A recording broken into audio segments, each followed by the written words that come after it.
Hello and welcome back to the Millennial Podcast. In today's episode, we have one heck of a boss woman, and in my case, literally my boss, Ragini Das, the co-founder of Leap.club.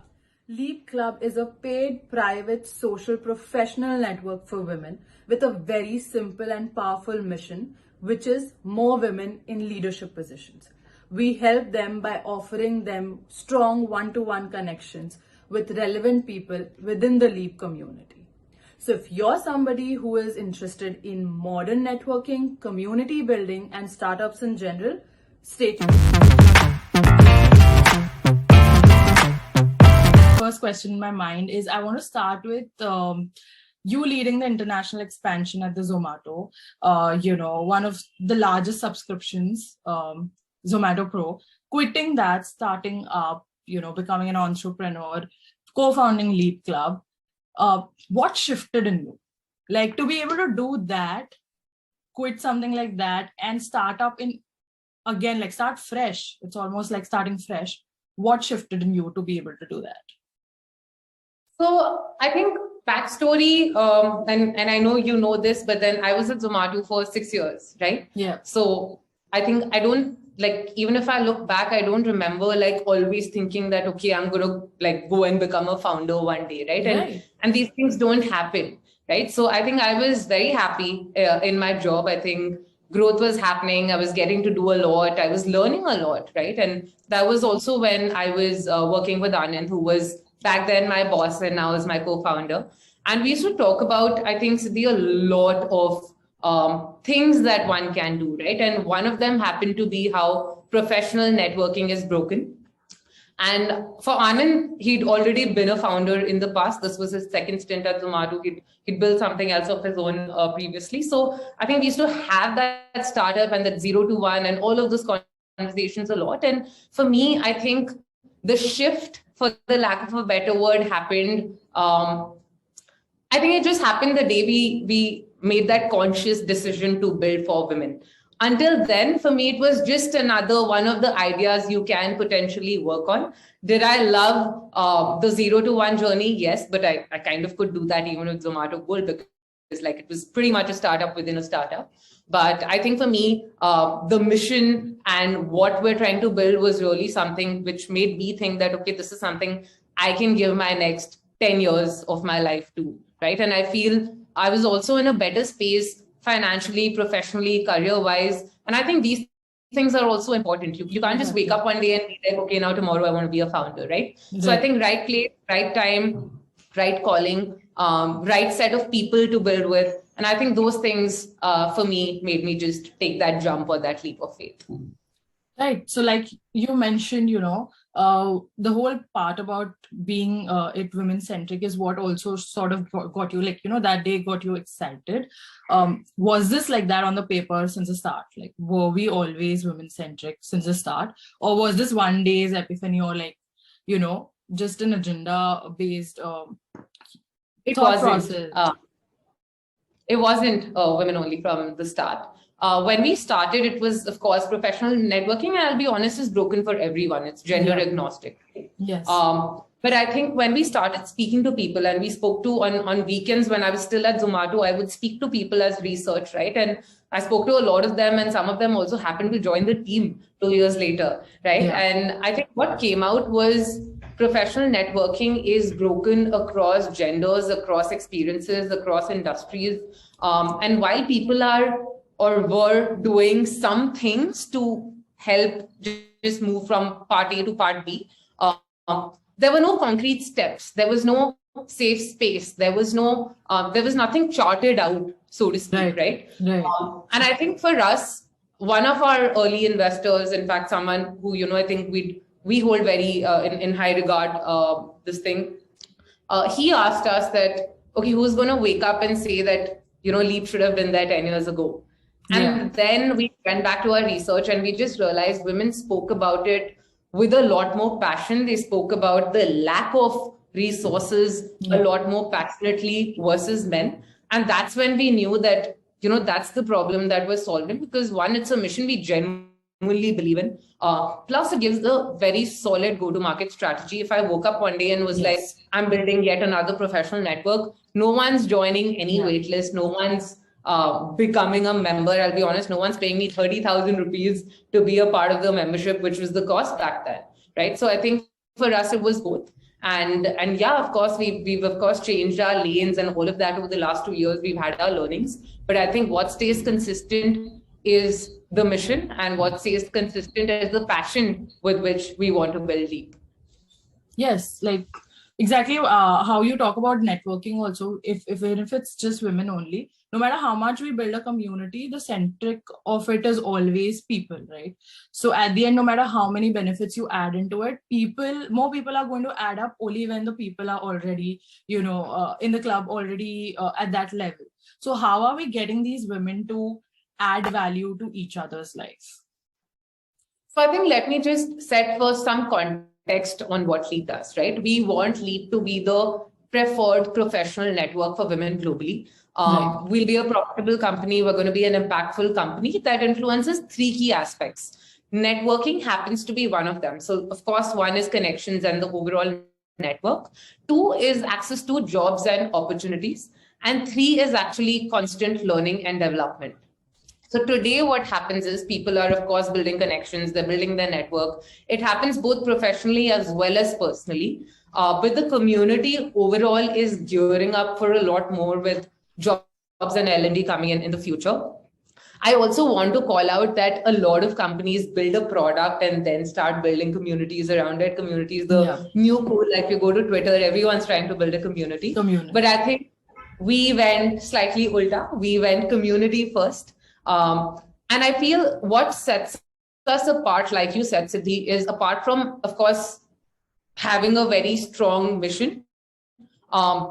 I feel there's a common value and there's a common goal that binds everyone within the community, which is, of course, more women in leadership positions, right? And I feel that's something that sets us apart and already puts us in a slight win, if I may, right?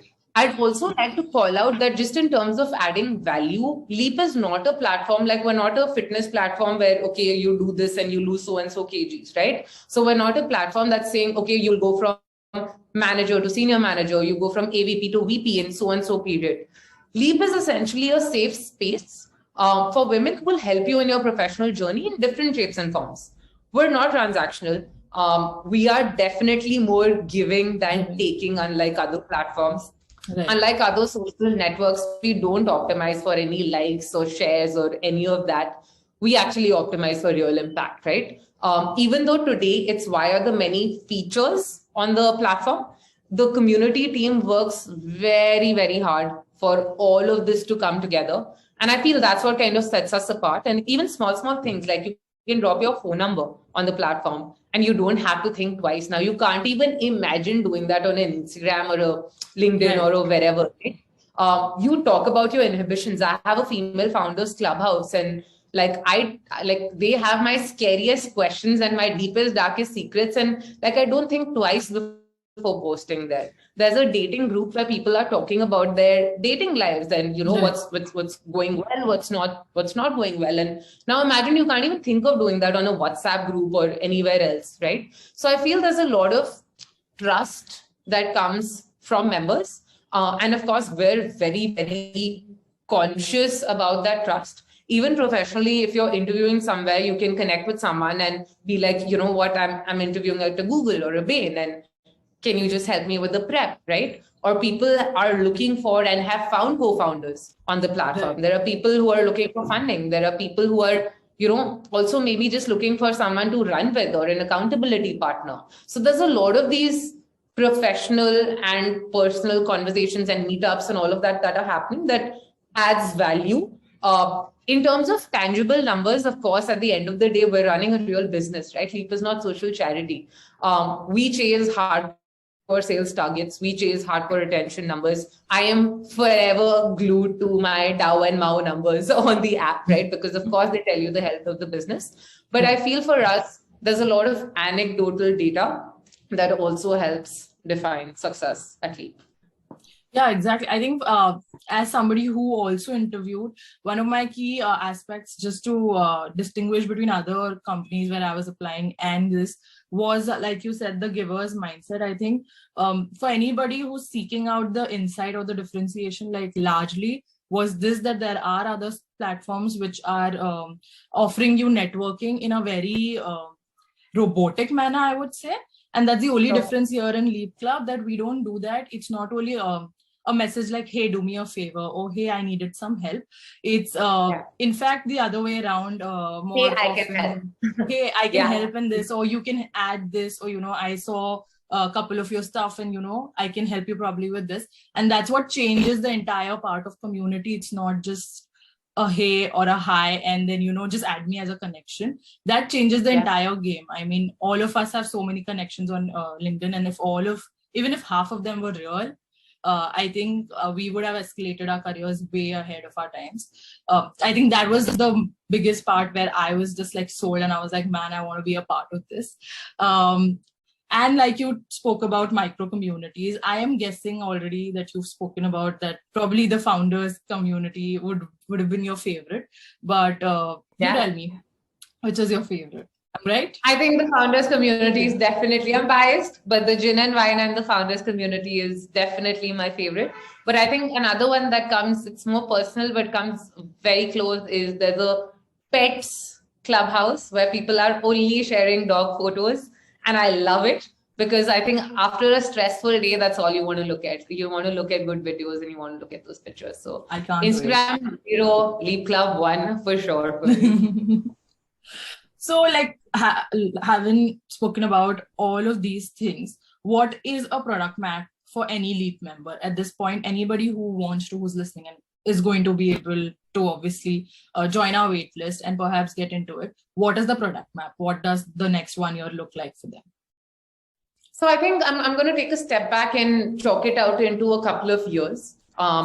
Today, like I said, Siddhi, I think we're focusing a lot on connections, whether this is personal, professional, offline has boomed for us over the last quarter. So all of this happens via super connections or clubhouses or the meetups that I mentioned, right? Like today, there's a meetup happening in Singapore, Dubai, Chennai, Visakhapatnam, Delhi, Jaipur, Ahmedabad, you name it, right? People are just meeting and we're focusing heavily on connections and making these connections happen seamlessly. Over the next, I would say 2 to 3 years, we're doubling down on the team. So along with you, we hopefully want to have 100 people team by end of this year. Yeah. We want to grow our user base to 100K members so that the value of the network only goes up. While also, by the way, focusing on L&D tools. So today, of course, we do masterclasses and coaching and so on and so forth. But we have a lot more cohort-based courses. We have a lot more L&D tools coming up over this year and the next. I'll save more details for the next podcast, which is when we launch. Yes. Once we have the above two sorted, we're going all in with jobs. We're today collecting all the sharks, all the whales together. We have all the information LinkedIn has, Glassdoor has, and a lot more.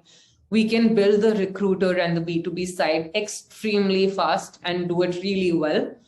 So of course, sure, it sounds like a distant dream and everything sounds 3-4 years away, but like how I look at it, growth happens slowly, then suddenly, and I feel we're on the right path to make that happen. Yeah. Awesome. Like you spoke, we do have a very, very big wait list, guys. Wait until you all hear the numbers. But what is the rationale behind having a wait list, Ragini? So I think 16,000, by the way, is the number right now. We speak to every single person before onboarding them. It helps us build right. It helps us filter intent.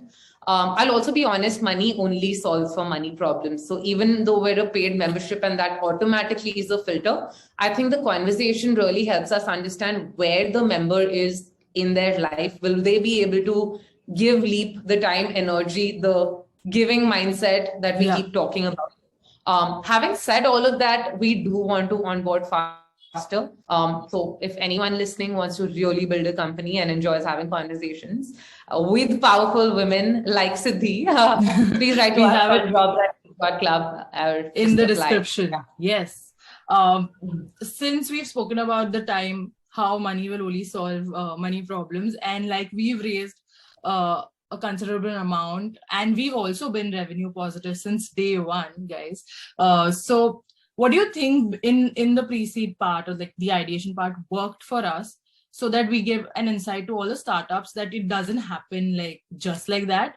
So what's that? Yeah, it doesn't happen overnight. And the news articles that I've also been sharing, it didn't happen just because, like some miracle. What's that key? What would you share with us about that? So I think like I'll start with it's not a lot of money if I'm being very honest. But of course, I genuinely feel early backers believed in what we're building. They believed in Anand and I. They believed we could do it. They believed in the team that's building it. But at the end of the day, I feel not just investors, but also our early members, right? And I, by the way, hold them in very, very high regard. I think they just believed we're solving a real problem.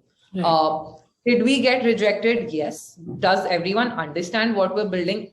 Absolutely not. Imagine you're mostly pitching to a room full of men and telling them that this is needed in the... So it's obviously not all sunflowers and roses. But I feel, Siddhi, if there's anything I've learned in the last 2 years, is for us to just keep showing up, right? I think keep going, keep showing up, even on the worst of days. It really used to bother me when I used to see people are raising 5 million, 10 million, valuation is billions, right? And sometimes you're just like, what am I doing, right? But I feel for us, just having that constant belief in your product is very, very important. Like you mentioned, we've been revenue first from day one. 90% of the fundraise for us is still in the bank. In fact, we're only now starting to invest in growth. Exactly. So I feel if you continue to create value, there's always going to be demand. So you don't have to worry about what others are doing or how much they're raising and all of that. Right. But you have anything the Nykaa success story has taught us. Everyone has their own path, and you don't have to be a cash guzzling machine to win. And it's there in their own time. Also, with Nykaa happening and Shark Tank happening at the same time, we sort of lost the count of how valuation was based at, like with so many companies. But like you've been modest with that also. We had quite a few early backers in terms of investors. What do you think has been your biggest high in this journey? I mean, I having said the context of probably investors, maybe that, first backing that you got, like, that first check or that validation of your idea, maybe that, or maybe something else. What was your biggest high? None of that, actually. None of that. I think for me, and for all of us, I feel the last 2 years, it's the impact that we make, right? As a founder, and I'd like to believe everyone in the team thinks and acts like a founder. I mean, you've spoken to multiple people in the team. Like, you can't tell who's a founder really at Leap, right? But I feel that one screenshot or that one success story, right? It just really helps build that momentum and helps you pick yourself back up, right? Because like all 0 to 1 journeys, like all 0 to 1 startups, 3 out of 7 days will be shit shows. You'll be like, dude, what the hell am I doing? Right? But I feel just that one success story and seeing people's lives change really, really gives us that high, or gives us that boost that's needed to keep going in some sense. Yeah, I think every success story or every, connection that helped also gives you that zeal again back in to even for us, just do it again. Yeah. In our last round, the lead investor was a member. She, of course, represented a venture capital, but she was a member first, right? So for us, even small things like that, to see it happen, not just to others, but also to us. I mean, there are people flying cities, there are people traveling together. So I feel just getting a chance to impact people's lives while also chasing crazy goals, chasing crazy business metrics, all of which I really enjoy. I think is a different high. Yeah. So like, considering even me, our team is scaling very fast. So 100 people and more. What is your ideal candidate? Who's your ideal candidate? Since we are scaling so fast, I think if you all want to give it a shot, I think this is the answer you all are looking for. I feel there's no ideal candidate, right? But I feel there are a few things we really value. And we've kind of learned this from the last couple of organizations that we've been a part of. I think first and foremost is just ownership and over communication. In the last 2 years, more than anything, I think we've realized the importance of over communication. Two, I think founder mentality. Leap is not a 9 to 5, and anyone who thinks that is not going to think like a founder, which also doesn't mean now you have to start working at 6 a.m. and stop working at 2 a.m. But just thinking like it's your own company, it's your own baby is very, very important. And I think we really value that. We really value second order thinking, but not overthinking. And a ton of self-motivation. I feel it's very, very important to be resilient, to motivate yourself, and not rely on other people to do that. And I feel personally for me, I value these a lot more than even hardcore skills. We have lawyers, we have pilots, we have ex-restaurateurs, we have like the works at Leap. Like someone who's on top of our leaderboard right now is a lawyer, right? The previous one was a recruiter, and all these people are a part of the sales team. So there is no real this thing. I feel skills can be developed, but I feel these are small things that we value more than other things. Yeah, I mean, the values is what drives the culture, and culture being such a big part of Leap. If you had to describe our culture in 3 words to give everybody an insight, what would that be? First and foremost is resilience. I think showing up is very, very important. 2 is playing the long game. This like companies are not built overnight. So understanding that and playing the long game. Third is very, very important for me. It's unlimited meme supply. So if you cannot make memes, you may not be fit for memes. I think that's something we really value a lot. Any channel is active or not active. I think the meme channel at Leap is always active. Thanks to Miten Sampath from Cred for that idea. But I feel that's something that's been a game changer for us. Yeah, I've not been a part as yet, and I've already seen so many memes, and I can't wait for context. Yeah, all inside jokes. Right. Since you worked for 6 years at Zomato, and you've sort of led the international expansion, done a couple of things there, and you always say that there's a lot. I mean, in fact, everything that you do today is somewhere down the line, you've learned something from there. So if you could heard all my podcasts, haven't you? Yeah. I've heard everything. Come on, I joined Leap like 6 months back, and I'm still waiting to join it. So I've seen everything on Leap in the last 6 months. It's fair. But I was asking you that if you could bring only 2 things back from that office to this and could share it with us, what would that be?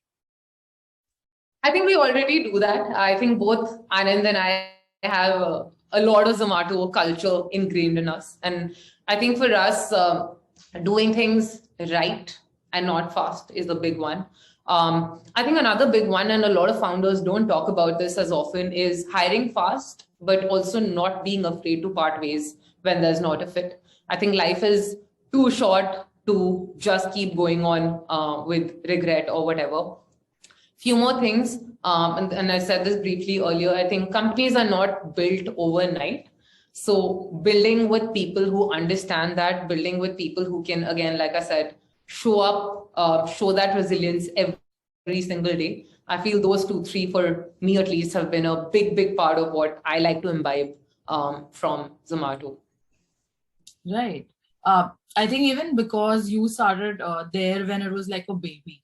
I mean, it was still 5 years into it, but still. We were collecting menus. Yeah, I remember having just to look at menus of the restaurants, and till there too, I mean, one of the largest subscriptions. So I think that's why you've seen that journey at least first-handedly once already. So like how important those are going to be. Other than Zomato, what are your favorite products and like that you love, or why? I think closer to home, of course, Zomato is a no-brainer. I really like Razorpay's journey. I think real success story, A1 customer-centric approach, which I really admire. Spotify, big fan of their design. Love the colors, love everything, love how personalized it is, all of that. I really like Bumble, apart from the fact that it's led by a woman. I think I love their overall brand placement and social game. Airbnb will always be number 1 for me. Beyond tech stack, it's the founder I really, really admire. So yeah, those are my top few companies. In the last round, I have just like a couple of know-hows from you, since we've spoken about these during the podcast at some point, and we'll like to get some point of reference there. So it's called Teach Us What? Speed networking. The first one is speed networking. One line, one word, how do you want me to describe it? I think, yeah, just a brief, like one line until one line is spoken.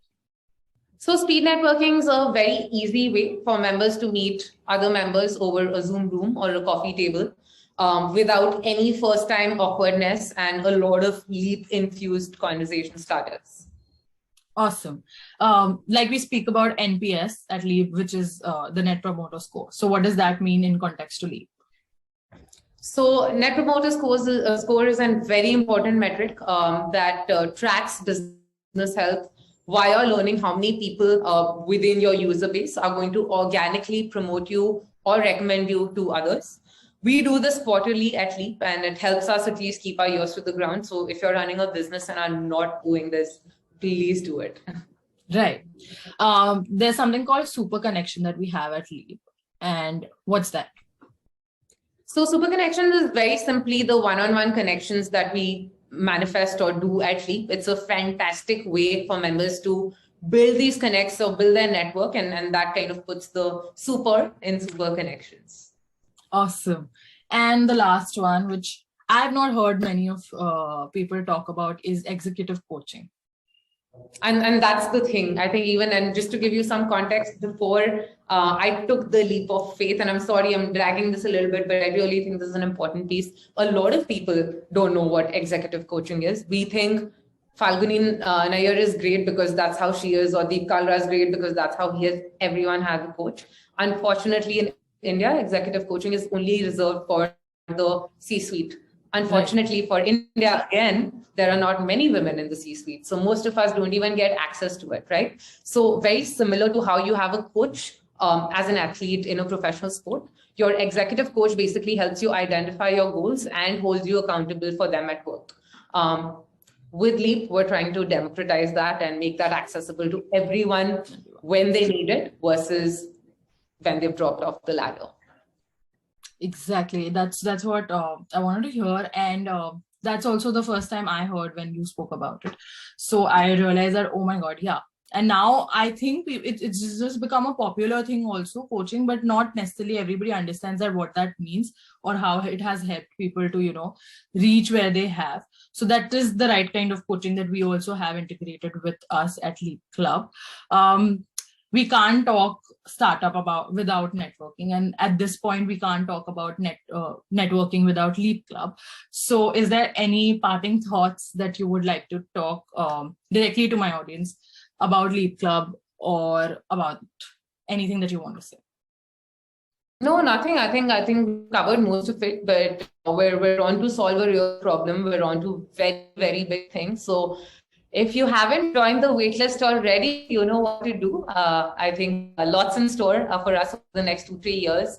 Anything at all I can help with, please write to me. I am available on all social media platforms. Will be more than happy to help. I've already mentioned this, but we're always hiring, regardless of the opening that's available on the careers portal. If you think we're a fit, please write to us and we'll figure out how to make it happen. Exactly that and more.